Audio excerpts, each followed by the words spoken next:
டாக்கா மாலை நேர கல்வி மையங்களின் 2020-21 கல்வி ஆண்டின் சிறந்த சமூக ஆர்வலருக்கான அறிவர் அம்பேத்கர் விருதினை பெறுபவர் திருமிகு வி மல்லிகா, மையம் குன்னூர், மண்டலம் சாத்தூர்.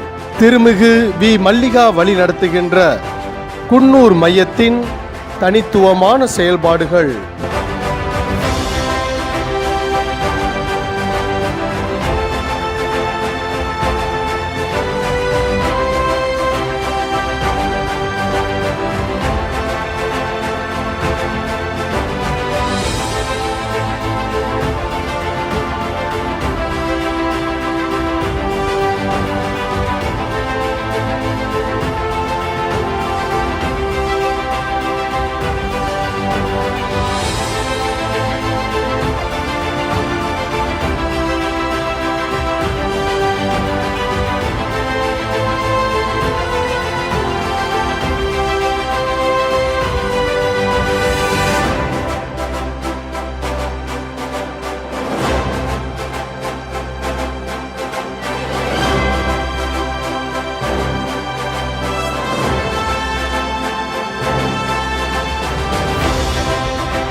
மாணவர்களின் ஆளுமையில் அக்கறை கொண்டு வளர்த்தெடுக்கின்ற உமது பணியிலும் சமூக மாற்றத்திற்கும் விடுதலைக்கும் உழைக்கும் சமூக அக்கறை கொண்டவர்களை உருவாக்கும் உமது ஆர்வமும் தொடர்ந்திட டாக்கா மையம் உங்களை வாழ்த்தி அறிவர் அம்பேத்கர் விருது வழங்கி கௌரவிப்பதில் பெருமை அடைகின்றது.